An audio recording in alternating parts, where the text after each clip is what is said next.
Most baby birds are born naked, blind, and totally dependent on their parents. But there's a bird which is built different. They are abandoned by their parents even before they hatch. Their parents bury the eggs in rotting compost or volcanic sand, and then they just leave.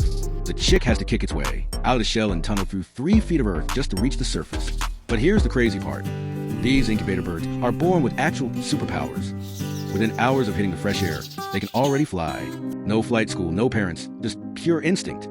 Would you survive birth if it was a 3-day dig?